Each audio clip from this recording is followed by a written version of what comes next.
Yo, what's up mga boss? Yan, para sa mga nanghihingi ng update sa atin tungkol sa expert option.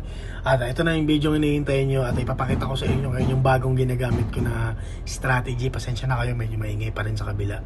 Ito, tinatawag ko siyang spam trade. So, actually literal na spam trade lang talaga siya. Pero sige, para malinaw pa rin, ipapakita ko sa inyo ng may video. Dito naman sa PC ko para maiba. Okay, so panoorin nyo to. So, ayan mga boss, ito yung real account natin. At ito tayo nasa Euro, US dollars tayo at 5 seconds duration lang. Open yung RSI indicator natin, so dito mo siya makikita pag nasa PC ka. Ayan, investment natin 500 lang, so maghihintay lang tayo ng signal ni RSI.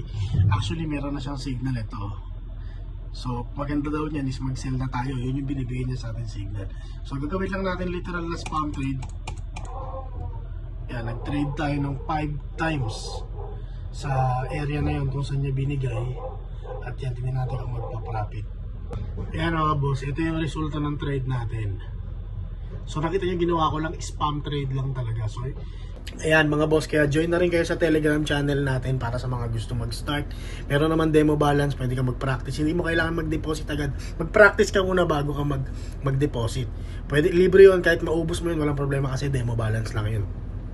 So click mo lang yung link sa bio ko, ito.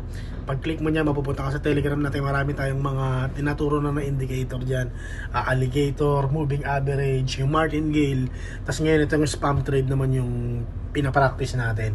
So paalala ko lang ulit, medyo risky siya, hindi kagaya ng mga natural na indicator na one at a time. Ito kasi spam trade nga, so literal na spam trade. So ayun lang mga boss, download na kayo expert option at EO broker naman para sa mga naka-iPhone. At yun lang mga boss.